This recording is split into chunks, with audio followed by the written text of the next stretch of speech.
கர்த்தருடைய பரிசுத்தமான பெயருக்கு புகழ் உண்டாவதாக, மகிமை உண்டாவதாக. நீங்களாம் எப்படி இருக்கீங்க?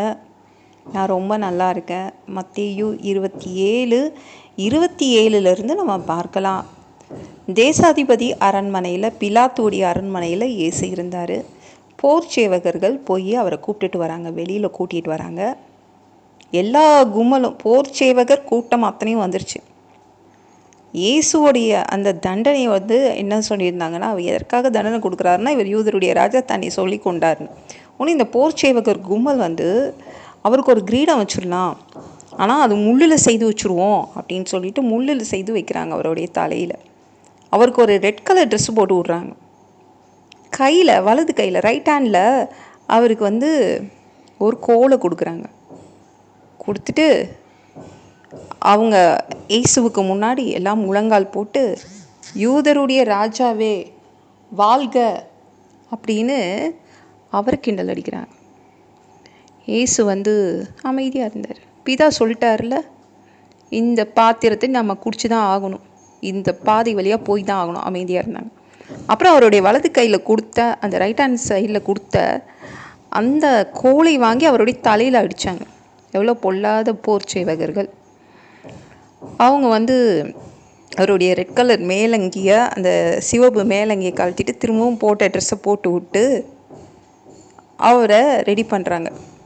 சிலுவை தண்டனைக்கு கூட்டிகிட்டு போனோம், அது கொல்கத்தாவுக்கு கூட்டிகிட்டு போனோம். அவர் மேலே துப்பெல்லாம் செய்கிறாங்க. எப்பேற்பட்டவங்க பார்த்தீங்களா? ஒருத்தர் மாட்டிக்கிட்டாருன்னா அவரை எவ்வளவு இழிவுபடுத்தணுமோ அவ்வளவு இழிவுபடுத்தும் போர் சேவகர் கும்பல். ஒரு மனிதனாகவே பார்க்காம எப்படி கொடுமைப்படுத்தியிருக்காங்க பாருங்கள். ஒரு சிலுவை அந்த கைதி அந்த மரண தண்டனை அனுபவிக்க போகிறவர் அவர் தான் தூக்கணும் சிலுவையை. ஆனால் இயேசுவால் தூக்க முடியல. அவ்வளோ காயங்கள் அவருடைய உடம்புல இருக்குது. மயக்கம் வேறு, அவர் கண்டிப்பாக மயக்கம் வந்திருக்கும், ஏன்னா அவர் சாப்பிடவும் இல்லை. அப்போ அந்த வழியாக வேறு ஊர்க்காரன் ஒருத்தன் போயிட்டு இருந்தான். அவன் பேர் சீமோனுங்க. அவனை பிடிச்சி கட்டாயப்படுத்தி சிலுவையை சுமந்து கொல்கத்தா வரைக்கும் கொடுத்துட்டு போ, இல்லைனா நீ ஊருக்கு போக முடியாதுன்னு அந்த மனிதனை பிடிச்சி, அவன் பேர் சீமோன், சிரேனே ஊரை சேர்ந்தவன். அவனுடைய தோளில் தூக்கி வச்சுட்டாங்க சிலுவையை. கட்டாயத்தின் பேரில் தான் அவன் தூக்கிட்டு போனான். அவனுக்கு இயேசுவை தெரியாது. அவன் பரிதாபப்பட்டுலாம் தூக்கிட்டு போகல, கட்டாயத்தின் பேரில் அதை தூக்கிட்டு போய் கொல்கத்தா வரைக்கும் வச்சான். ஆனால் எப்படியோ செய்தான், அது பெரிய பாக்கியங்க. அவன் குடும்பமே நல்லா இருந்திருக்கும், அவன் தலைமுறையெல்லாம் நல்லாயிருக்கும். இந்த சிரேனே ஊரை சேர்ந்த சீமோன்.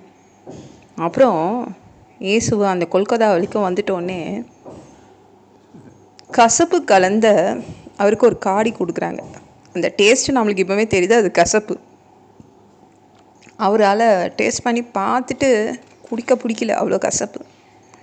அவர் குடிக்கல. கடைசியாக அவர் எப்போ குடித்தார்னா, அந்த திராட்சை ரசம் பஸ்கா பண்டிகை அப்போ குடித்தார் பார்த்தீங்களா, அப்பமும் திராட்சை பழ ரசமும் குடித்தார்ல, அதோடு அவர் குடிக்கல.